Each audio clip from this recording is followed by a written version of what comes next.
be seated. Absolutely. Madam President, Mr. Speaker, is there? Morning.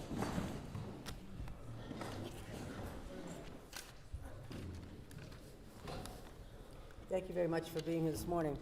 Listen, this is an opportunity for me to hear from local officials and some state officials about what's going on the ground. As we know, thank you. Our state has been in the midst of a surge in the last couple of weeks, and we're trying to deal with this best we can, try to gather information, and there's been a lot of fear on the ground, a lot of anxiety, and we want to be able to address that, and I want to hear what's going on in your communities in particular, and to rebuff some of these attempts at intimidation. I said 2 weeks ago, and I'll say it again, I said it last night, that if these federal officials are coming to Maine in order to intimidate, to engage in provocative, aggressive behaviors, that we do not welcome those tactics. We are hearing many reports of abrupt arrests and detentions on the street with no explanation. Oh, thank you. And apparently, from all appearances, no warrants, no search and seizure conditions, no search warrants, no arrest warrants that we've seen.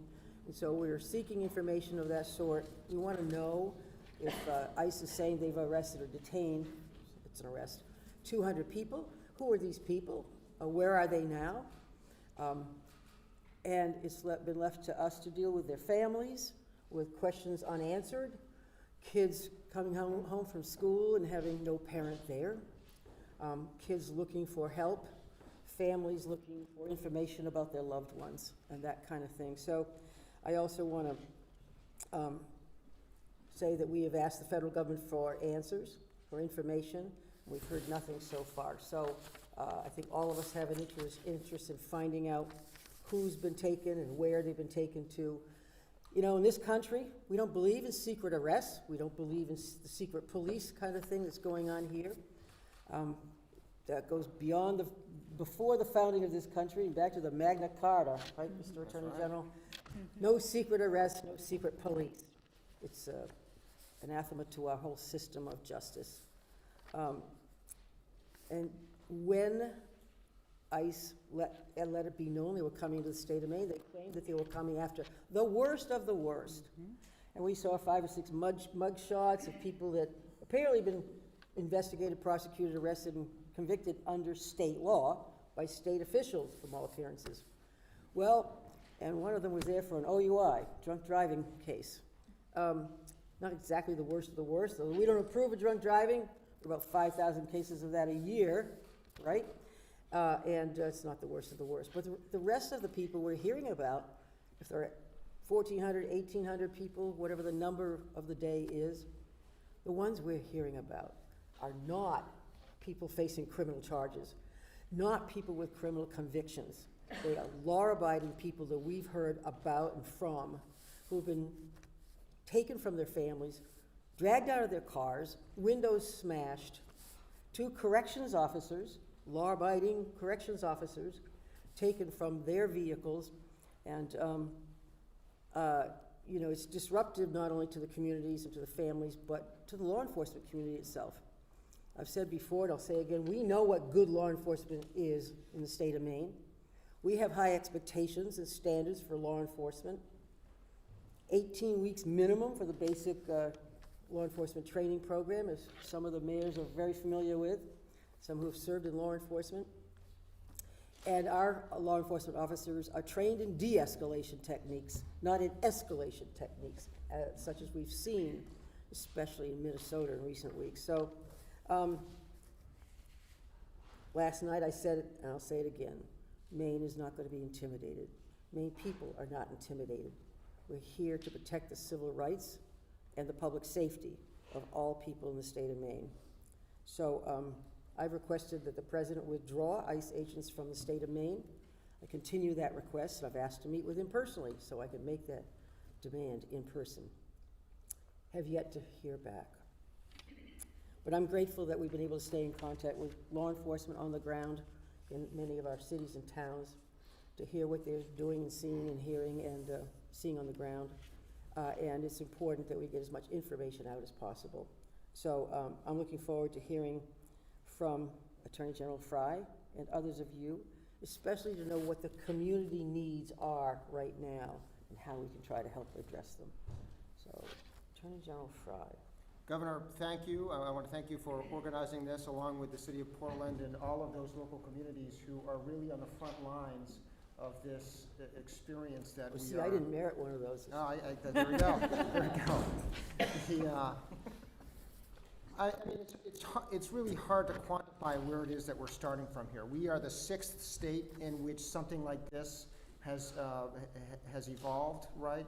And of course, we are seeing other states in which a very real constitutionally deficient enforcement is day in and day out being inflicted upon the people of those states. Minnesota, of course, is the clearest example, but Illinois, Oregon, California, North Carolina, these are all states in which the federal government, a faceless, nameless force, paramilitary, has been descended upon the state. These are not local leaders. These are not those who know their community. It's not those who have worked for years and years to cultivate the trust of those who are being policed. Instead, it is folks that they don't want you to know their names. They don't want you to know what they look like, because you can't trust what it is that they're doing in those communities when it comes to the First, Second, Fourth, Fifth, Sixth Amendments of our Constitution, right?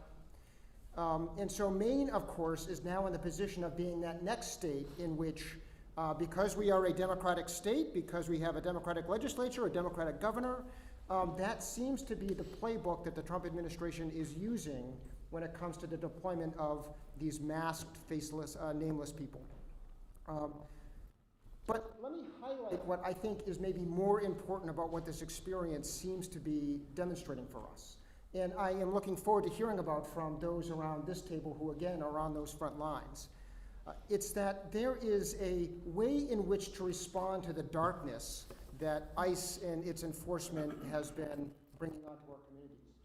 It is the people who are showing up in our state, the people who know their neighbors, the people who are the ones who go to work day in and day out to support, the public servants who, both in terms of the elected officials and the law enforcement, who are making sure that they continue to be accessible to those who are being under this experience of a questionable practice and questionable enforcement by federal agents.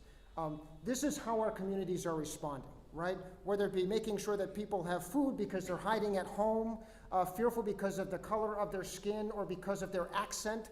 They might get pulled over and be forced to ask for papers, something that is an anathema to the 250-year experience that our country has had. Those who are making sure that children get a ride to school because, and you probably all saw recent reporting on this, a child who got a ride to school because the child's father had just been taken by ICE. It was the sole caretaker of the family, and the mom just wanted to make sure that the child got to school. That's if the child is going to school, right? Because there is so much fear because we are not getting communication from the federal government. We are not being treated as the partner that local agencies deserve to be treated as, right? These mayors, the chiefs of police in their communities, those who have cultivated their relationship, they deserve to be the partners in ensuring their communities are safe. Because, by the way, Maine is one of the safest states in the nation, and that's because of the work that these communities are doing to make sure that that's the case.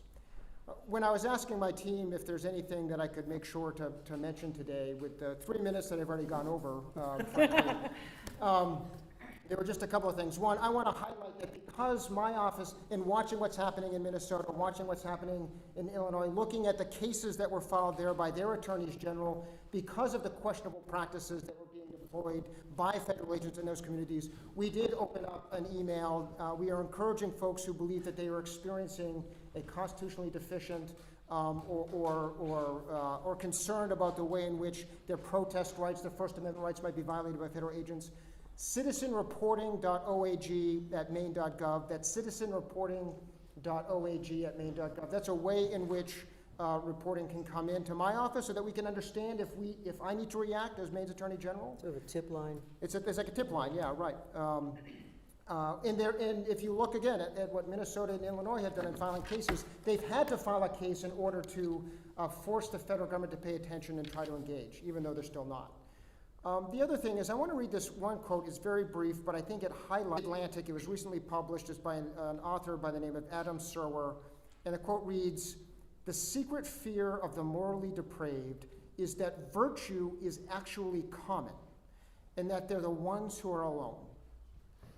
Maine is stepping up to the plate. Our citizens, our residents are stepping up to the plate. They are showing that virtue is indeed common.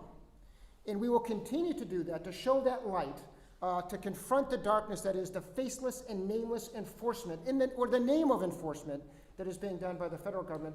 I want to say, I really do appreciate this opportunity to hear from the elected officials, both at the state and local level, because the real work of supporting our communities is being done right here in Portland and the communities around. So thank you for letting me be a part of this today. Thank you, Mr. Attorney General. Thank you for all your help and keeping an eye on all things legal, et cetera, and for the tip line. Mr. Mayor of Westbrook, David Morris, I wonder if you could chime in and ask and offer some observations, what's going on in Westbrook, what you're hearing or seeing, and Yeah, what I'm seeing is that hundreds of people in our city, both citizens and non-citizens, feel under siege right now. We have non-citizens who are afraid to go to work, to school. My 7-year-old son has noticed that some of his classmates haven't been there for a week, and he wants to know when it's going to be safe for them to come back. Our school department has told us that there's been a noticeable dip in attendance at our schools. We're starting to hear from residents who, because they're afraid to work, even though they're here legally, have legal work authorization, they're starting to run out of money for food, for heat, for rent, and they're starting to reach out, trying to find out how they're going to get help with these things, wanting to know answers that I don't have for them about how long is this going to go on. Our citizens in the city who are being targeted by ICE are reaching out, and not just the legal observers, who are showing up when ICE arrives, but also people who are just trying to volunteer their time to help their neighbors by providing food, deliveries, and those sorts of things, are feeling that they're being targeted in order to be part of these ICE operations, and they just want to be free to be able to bring food to their neighbors. I think I use this term under siege because people are just mentally and emotionally exhausted, wondering what the next week is going to bring. It's only been a week, and they see that this has been going on in Minneapolis for months, and people they hope that that doesn't happen here. They're looking to the administration, my administration, and also to your administration for, yes, emotional support, and we can offer that. They also want to know, what can we do to try and stop this, try and make this better. The unprofessional federal operators who are just running around with no accountability for their unprofessional actions, not just towards our non-citizen neighbors, but also our citizen neighbors. They want to see what more we can do, and I'm hoping that as this group we can brainstorm, what more we can do to help them. thank you, Mr. Mayor. Mayor Tipton, South Portland. Thank you very much. I want to thank you, Governor Mills, and thank my fellow mayors for being here this morning. I will underscore a lot of what the governor and the attorney general have said. Really, we're here for a conversation that's about public safety. In South Portland, we invest in highly trained local police officers.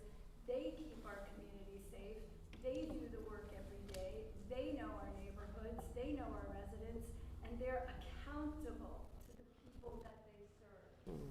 So what we're seeing now with this expanded federal immigration enforcement that our state did not ask for doesn't make our community in South Portland safer. I would share a couple of examples. In recent days, we had a family who lived in South Portland, originally from Afghanistan. They worked with the U.S. government in Afghanistan, and they're here through legal immigration channels. They were watched for days from their parking lot by ICE, and when they had to leave their home to go to the grocery store, to take their child to a medical appointment, they really felt panicked that they would be mistakenly detained.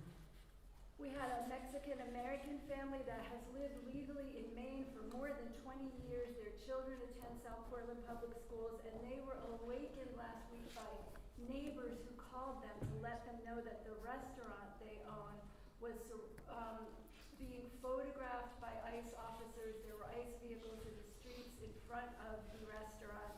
They made the decision to keep the restaurant closed. They kept their children out of school, and that has harmed the kids, their employees, and their business. When I talk to our school board members, they tell me that they're reporting 20 to 30% absences in the classrooms over the past week and a half. Students missing school, classmates missing them, teachers worried. How does any of this make our community safer? It certainly does not make our community safer. The idea also, as the governor said, that the worst of the worst folks are being targeted is simply not true. And not only did we hear from her, we've heard from some of Maine's highest ranking law enforcement leaders say the same thing. I did want to mention that I'm proud to live in South Portland and see the actions of our neighbors. They are doing grocery runs for neighbors who don't feel that it's safe to come out of their homes. They're walking children to school. They're driving people to appointments. They're moving and shoveling out cars. They're really making sure that families who are scared know they have neighbors who care. And I would say that that's how we do in Maine. That is actually what keeping a community safe looks like. South Portland, like all of the rest of us here, believes in public safety, dignity for our residents, and the way to do that is to build strong communities through partnership and not through fear. Thank you, Mayor Tipton. Mayor Harmon from Auburn. Yeah, thank you, Governor. I would echo a lot of the things the prior mayors said. We have the same situations with people that are afraid to leave their residence.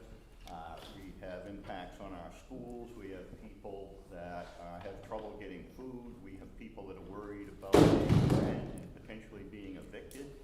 I think we all see these same impacts. We see the same community response among city employees, various nonprofit groups, neighbors in the area, trying to help alleviate the fear and provide people what they need to get through this period. You asked what we could do. To me, the number one priority is we need to lessen the fear in our community. We have a situation where broad swaths of our community are afraid.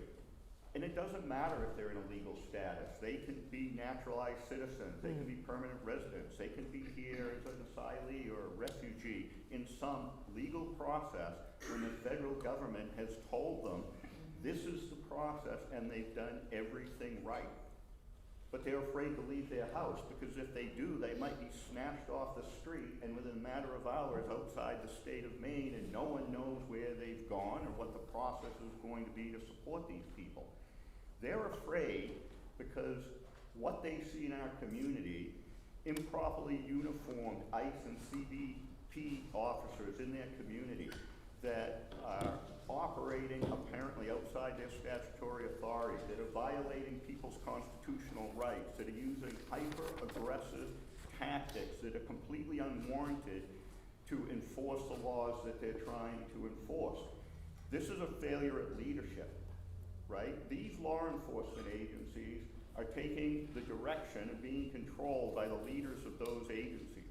When you have people who fail to identify themselves, that are wearing masks, that just take people off the street, it is causing huge fear. She has been a naturalized citizen for years. She's carrying her passport around like lots of folks are.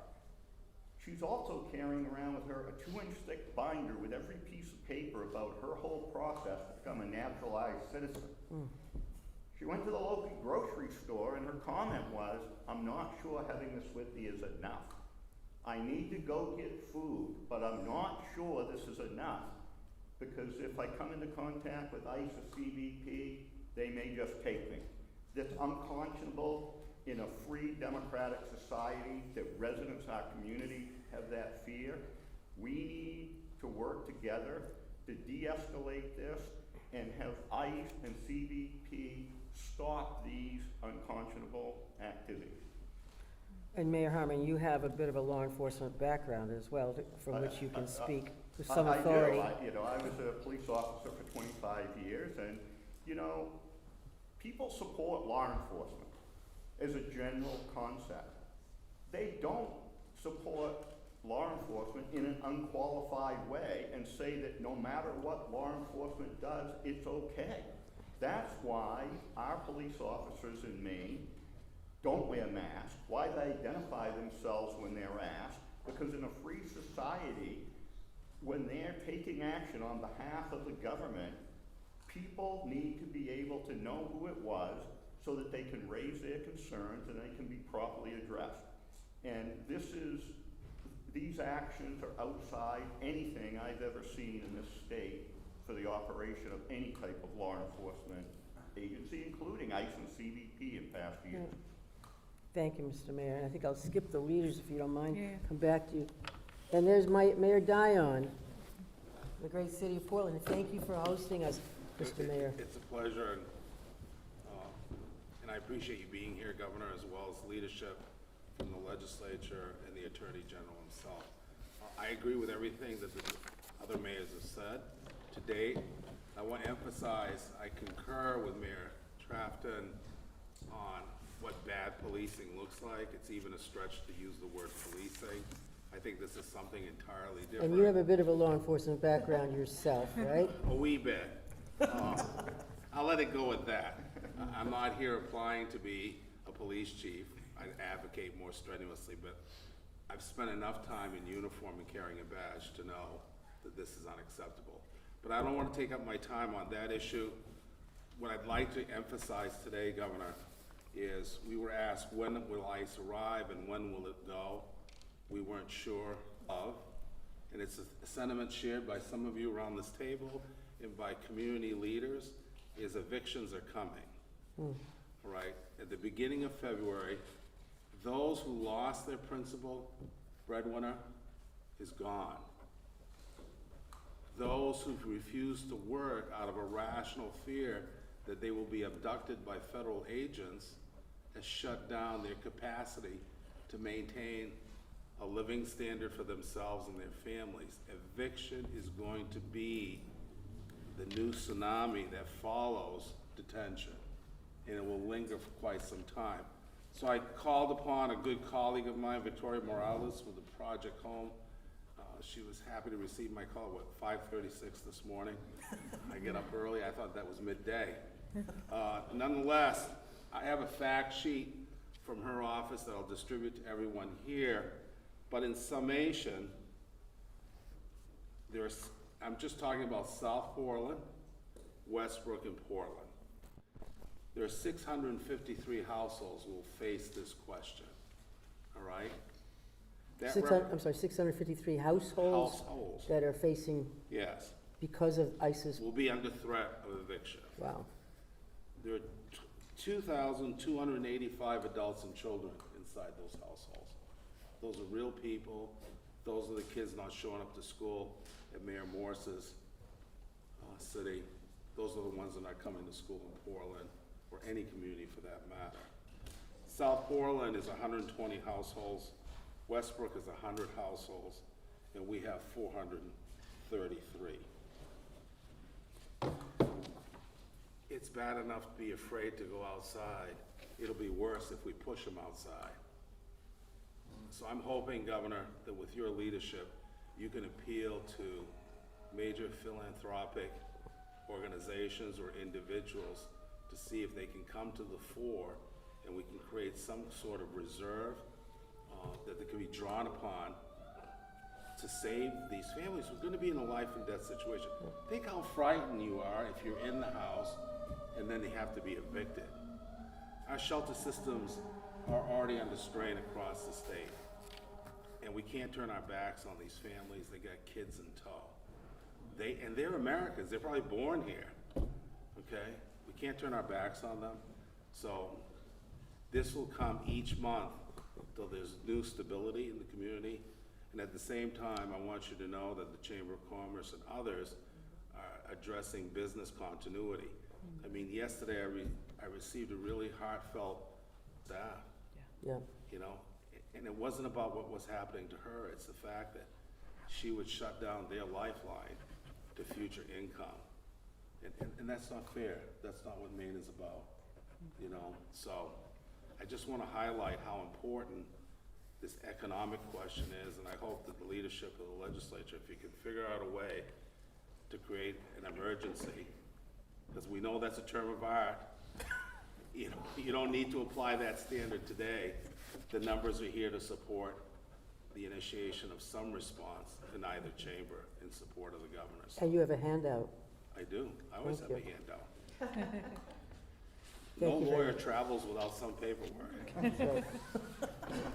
Thank you, Mr. Mayor. There you go. Thank you for the time, Governor. Thank you. Mayor Shalene, Lewiston.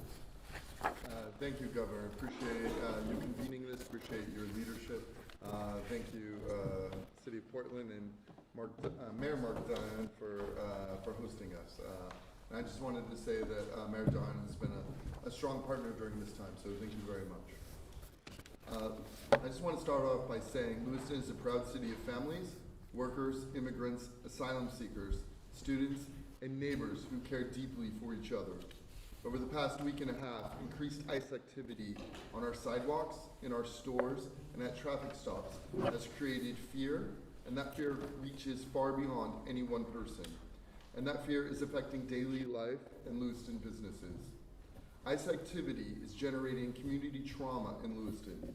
Many of our refugees and asylum seekers come from war-torn countries and authoritarian regimes.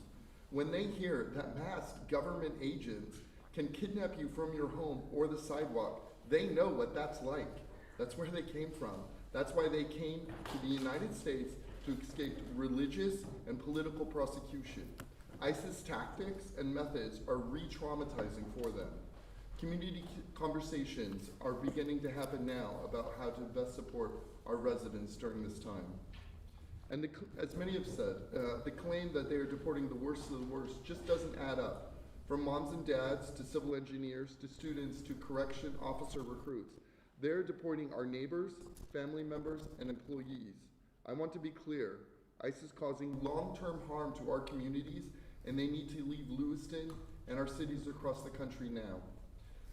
The federal government sent ICE to Maine and to Lewiston to create fear and panic, but our community has come together in response to fear. We have not fallen apart.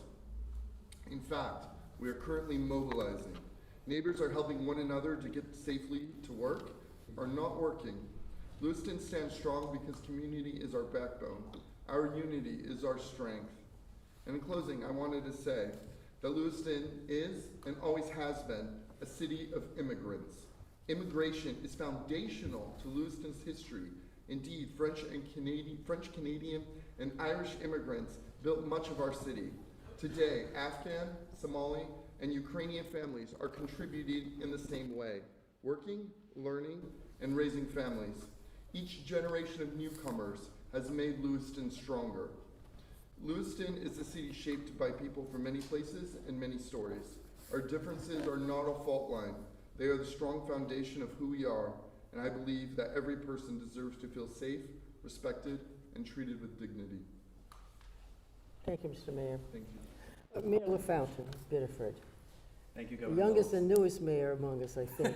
I believe so. Thank you. An honor to serve amongst so many fine mayors in this state. I will echo the sentiments of many of the other mayors have shared. In Biddeford, our residents are stepping up, but they too are anxious. They're afraid. We have members of our community who have been taken, not just in these last 2 weeks, but in the last several months. The impacts have been felt throughout our business community, throughout our schools, in city government itself, and our local service providers, including the University of New England and Maine Health at Maine Medical Center, Biddeford. These are key industries within our city that help our city move forward, and they're not able to provide the services that they need when they have employees that are unable or unwilling to come to work because of the fear and anxiety on the streets. I'll share one story of an individual, a Bengali American with papers here and legally documented to be in the United States, who has not left her home in 3 weeks since the fear of ICE coming and arriving. And that individual has 2 small children who were sick recently, could not get to a doctor, would not feel safe going to a doctor. These are the very, very real impacts that our community members are feeling.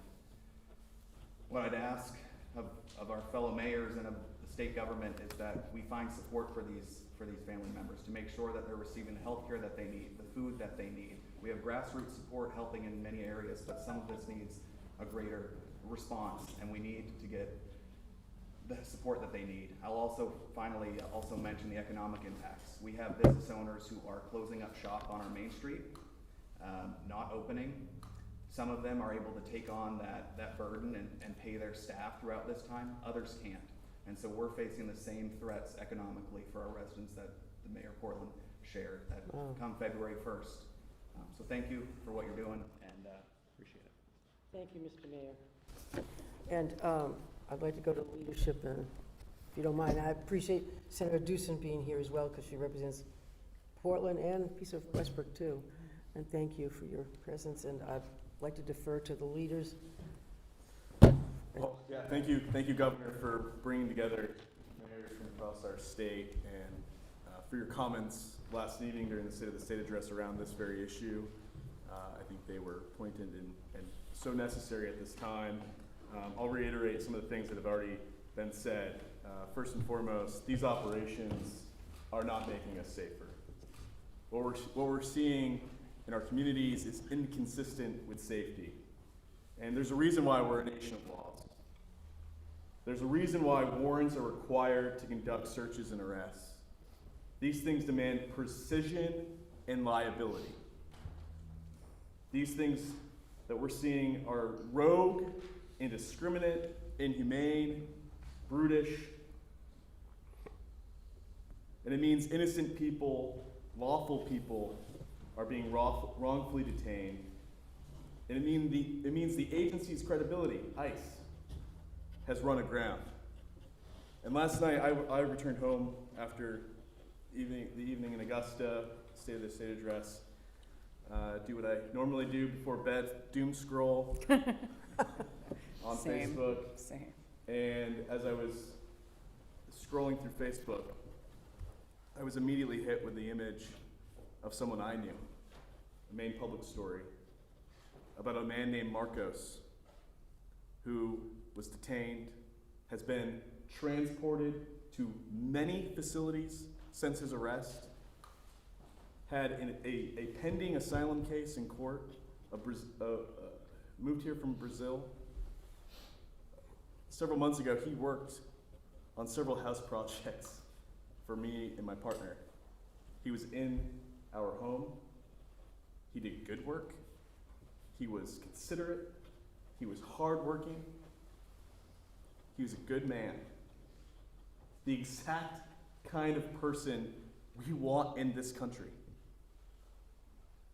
And he's gone. And so, over the last several weeks, it's been headlines that feel so distant, and now it feels so much closer. Wow. Yeah.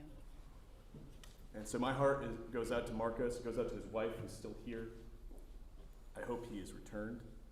But what I found so interesting about the article is all these move from one detention facility to the next. In one facility in Arizona, being held with 50 other prisoners with 20 beds. 50 prisoners to a cell with 20 beds. And what was described as basically, all these maneuvers are basically an intimidation tactic so that he will self-deport. Yep. Even though he has a legal pending case in our court system. So it's not just about going after criminals, clearly, as has been stated several times. It's well beyond that. It's about intimidating people who have lawful cases pending in our court systems to get them to leave this country. And that is wrong. We will not stand for it, and we will do everything collectively, local, state, and hopefully federally, to address this issue. So thank you again, Governor, for bringing us together. Thank you, Mr. Speaker. We have work to do. And I'm really sorry for your friend. Hopefully he is safe. Hopefully they will return him to his family and to his workplace and to our loving community. Madam President. Thank you. Thank you, Governor, and thank you to the mayors gathered here today. Everything that we've heard from all of you lines up with exactly what we're hearing in our communities. And I think it's also really key that we highlight keeping these lines of communication open. There's a multitude and longer than we have here for me to go on the list of things that I find deeply disturbing and troubling with what's going on right now. But I think one of the things is the lack of communication from the federal government to our chief executive. You know, when we're getting our news about what's going on as mayors, as elected officials, and as neighbors from Fox News and governance by press release and, you know, diatribes on True Social, that's not good governance, that's a tantrum. And when we see them labeling it things as Operation Catch of the Day, that shows you, you know, believe people when they show you who they are. Operation Catch of the Day, think about that. That is comparing our neighbors to fish. That is comparing your friend who has been making a life here in our country and in our state as to someone who can be hunted for sport. And I want to be really clear that that is not what we stand for as elected officials, but most importantly, that is not what Mainers stand for. I have been really buoyed and optimistic looking at how we have banded together as a state and as communities to take care of each other. In my own district, unfortunately, as Mayor LaFountain has said, this is not just the beginning of ICE activity here in Maine. I've had several constituents over the last 6 months who have been scooped up by ICE. I've worked with their families and their loved ones to be able to get information and to be able to get them to come home. But what I have seen is neighbors step up time and time again to make sure when those folks are not able to leave their home that they're getting groceries. We've seen the literal line of people banding together as neighbors side by side to protect employees as they're going to their place of business. And I think the other thing that's really stuck with me is the complete erosion of the very fabric and backbone of our social contract of our communities. I think about what the governor said last night in her State of the State about, you know, the mountains of Maine and being the very backbone of who we are. And we're watching, you know, folks on the federal government completely turn their backs on what makes us Americans and what makes us Mainers. And I really am disturbed to see our Constitution being lit on fire. When we see that, you know, your right to due process, your right to protest, your right to bear arms is being completely ignored, and seeing folks think that the Constitution is something, I say this surrounded by lawyers, it seems in this moment right now the Constitution is something folks are only following when it feels convenient or it suits their narratives and their beliefs. So I want to talk a little bit, the biggest thing we can do right now is listen and figure out how we can take swift emergency action. As you know, Mayor Dion said, we are deeply concerned in my community about the evictions, as well as what happens when you're unable to go to work. We've seen across the state a decline in school attendance. This is not just something that's happening in Westbrook or Portland, it's happening in many different areas. And what can we do to respond? I think the most important thing is to stay creative. I want to highlight that we have an amazing bunch of bills that are seeking to meet this moment. I want to give a shout out to my incredible Assistant Majority Leader, Senator Dusan, who has a bill that'll be heard soon, as well as a bill from Representative Ellie Sato that'll be heard this Thursday at 1 p.m. It's LD 2106. It's an act to prohibit the disclosure of non-public records without proper judicial review. And it seeks to enshrine and emphasize how we can protect the very fabric of our daily lives. Kids should be able to go to school. They shouldn't worry about going to the library and checking out a book with their parents and having their family split apart. This bill would make it very clear, especially for our public servants who are in our city halls and our healthcare facilities or in our libraries, how they're able to stand strong and interact with, you know, federal immigration officers as well. So I urge folks to look into bills like that, but I also really urge folks to continue to reach out and let us know what they're seeing and know that we are here, we are fighting to make a difference, that we stand strong with them, and that what is going on right now is a very threat not only to our towns, our state, but our democracy. Wow. Not that I have feelings.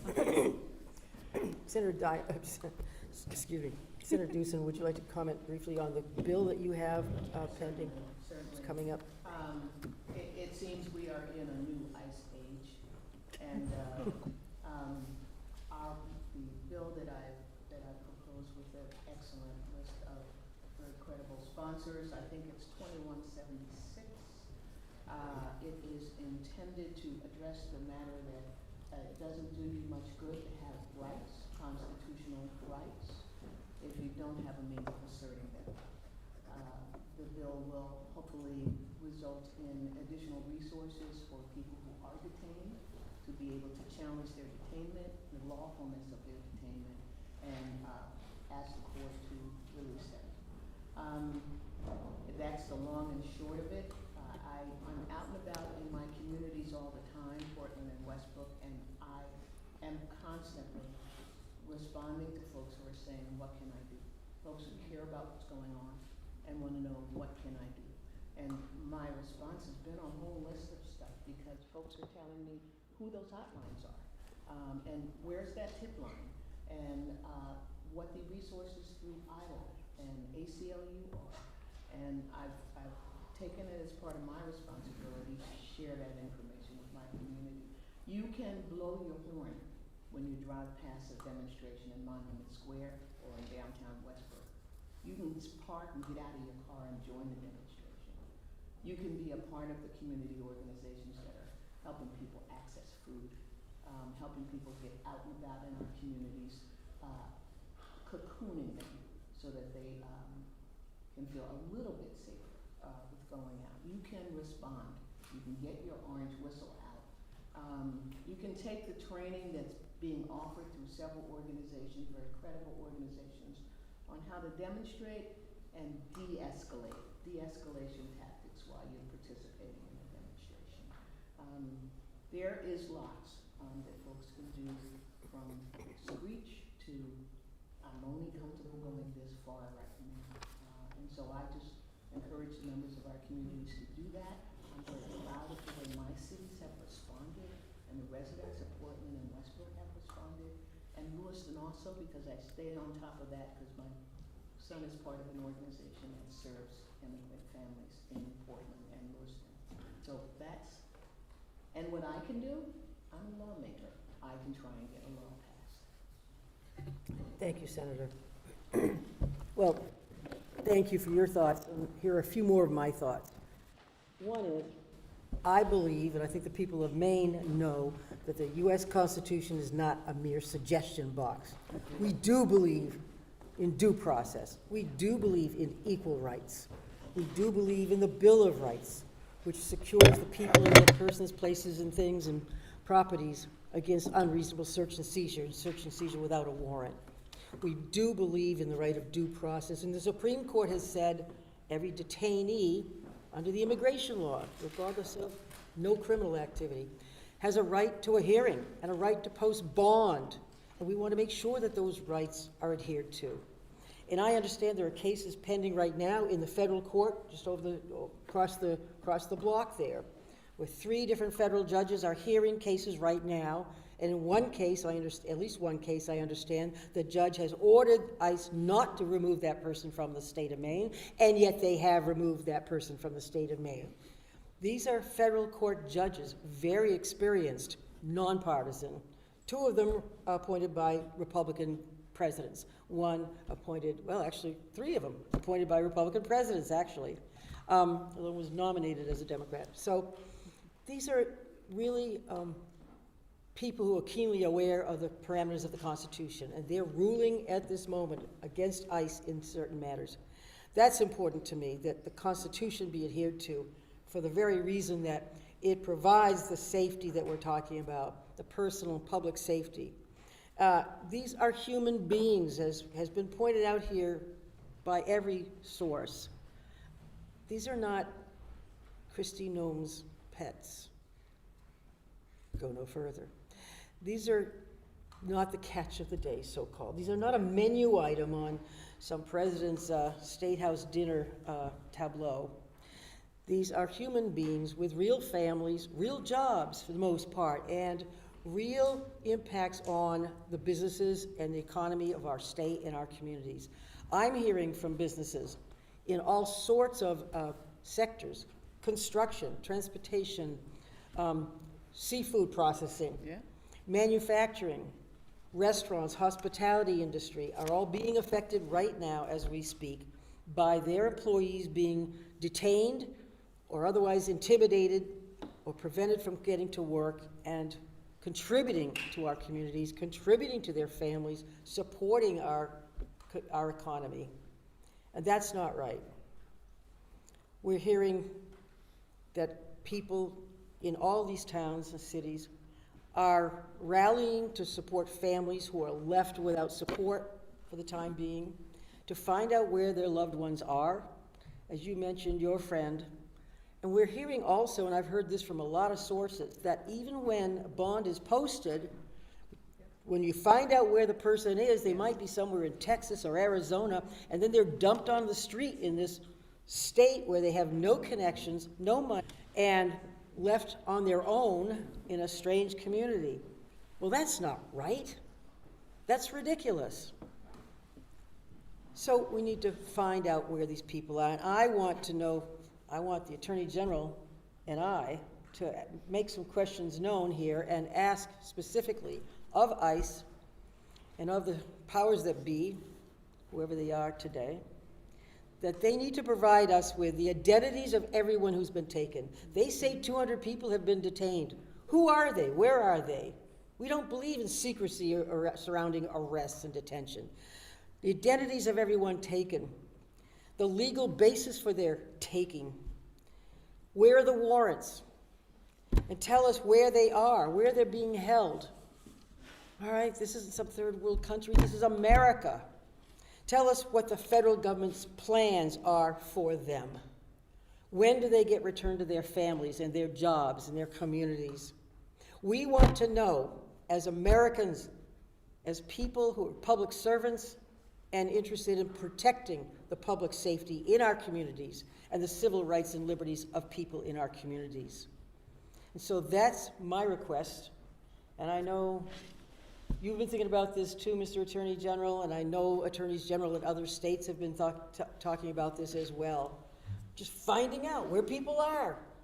Sort of basic law enforcement, basic community support, basic public information. It's a matter of transparency and justice, and we do not stand for intimidation. We will stand up against this effort with every fiber of our being. We hold firmly in Maine to our values. Values of respect for the rule of law, respect for due process, respect for public safety, respect for compassion, integrity, and justice. So those are my additional thoughts. And Mayor Dion has an additional thought. Oh, thank you, Governor. I don't know if it's a thought, but it's an observation, and I present it to the Attorney General.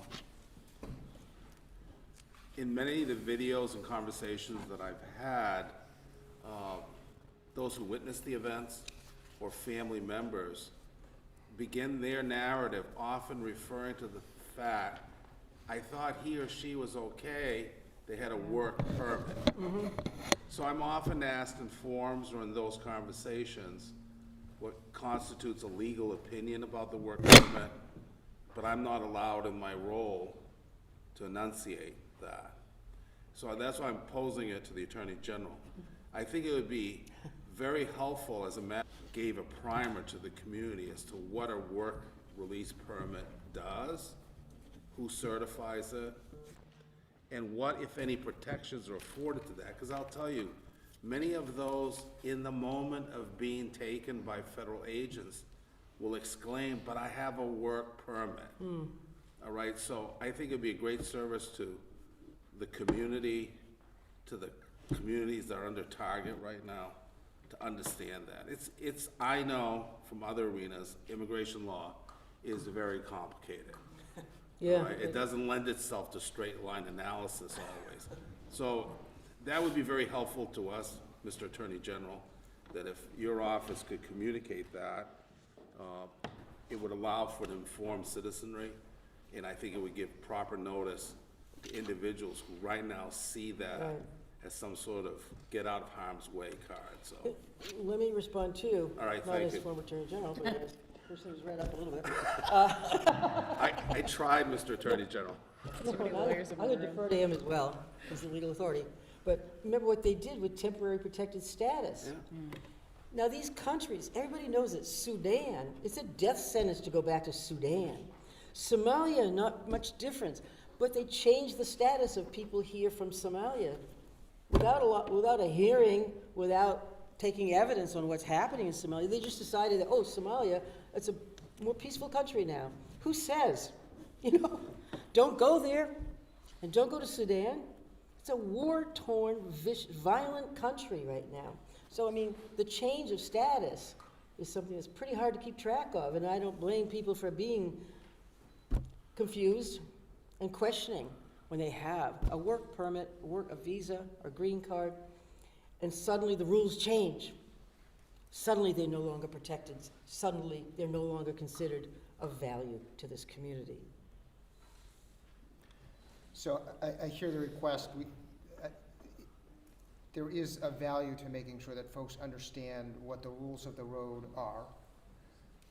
I do also want to recognize that even with the rules of the road being made clear, I can't sit here and guarantee that the federal government are going to follow those rules, because we are seeing rampant evidence of where the federal government does not recognize that the Constitution, statute, and frankly just norms apply, right? Because people who have lawful status are being picked up, which is going back to the governor's point that we do need to get information from the federal government as to what it is that they're doing, so that we can understand and help inform our communities about how lawful status is being treated by this federal government. So I hear the request. Let me also recognize that we are litigating. So you mentioned the TPS. My office has been litigating to protect those with that status with fellow Democratic attorneys general for years. And we've received court judgments that are supportive of our position.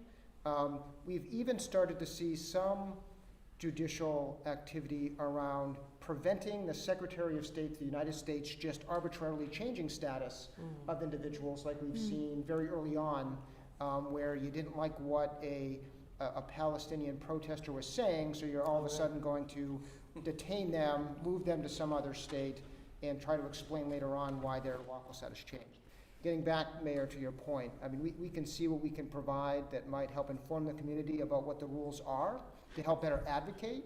I do worry, though, that until we do get information, partnership from the federal government for our communities and to us, that even if we provide that education, we still don't have a partner in the federal government to actually follow the Constitution and the law.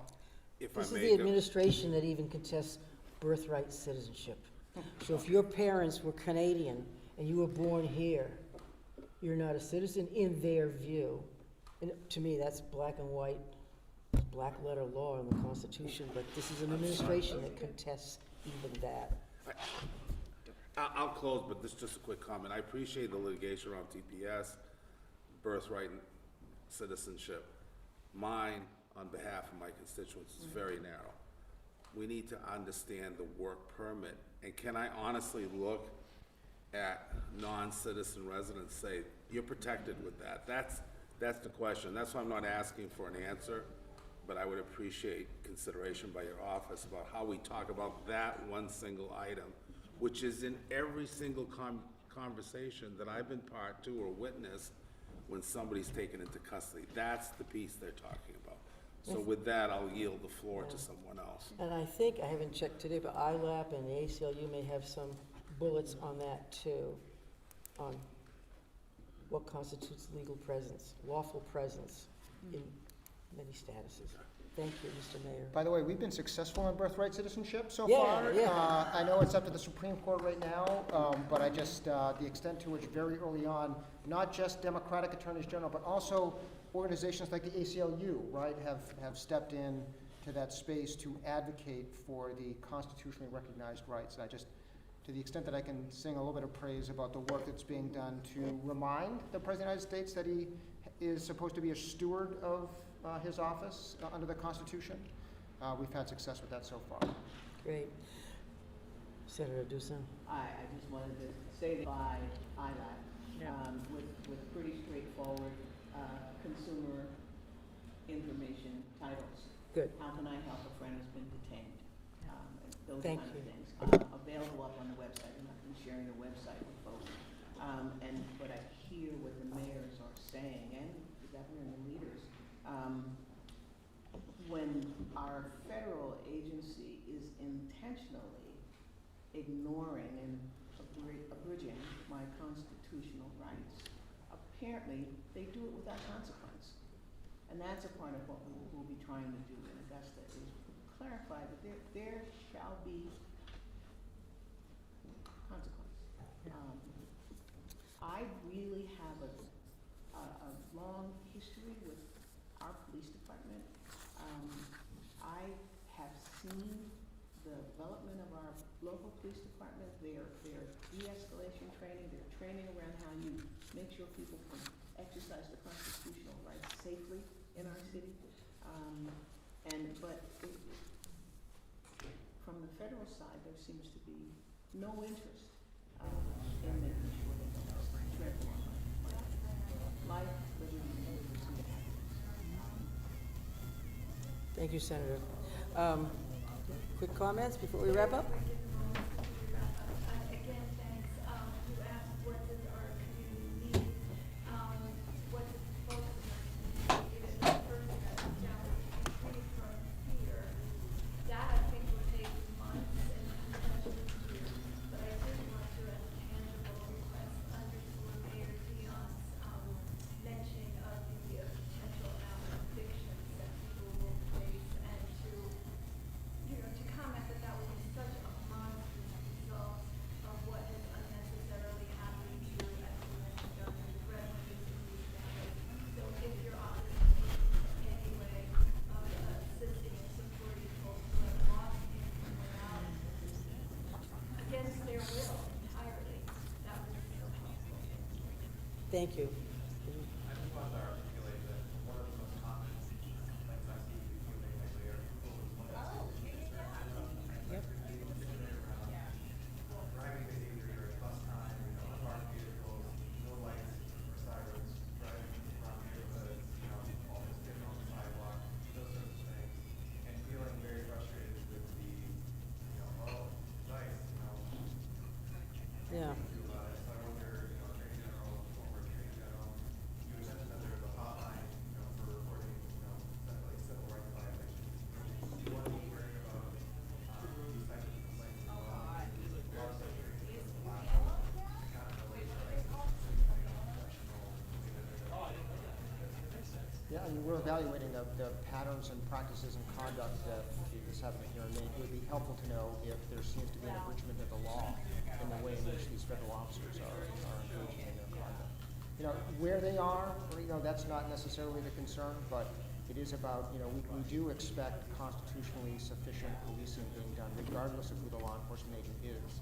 What we've seen in Minnesota, so if you look at the complaints that were filed by the state of Minnesota and by the state of Illinois, they have 80 pages of information and evidence about how policing by federal law enforcement officers was inconsistent with any training or constitution. So we do need to know if folks are putting children at risk, on their way to school, or are not yielding to other officers. We need to understand how that conduct is happening, so we can evaluate if there's any course of action for the state to take. Well, thank you very much, and I appreciate your input, your observations, and continue sharing those. It's a privilege to serve as governor, even through kind of weird and dangerous sometimes times. But keep the lines of communication open, and I'm grateful that we also have a good line of communication with the local law enforcement agencies, and of course the state police, who are keeping their eyes and ears open as well. Thank you very much. Thank you.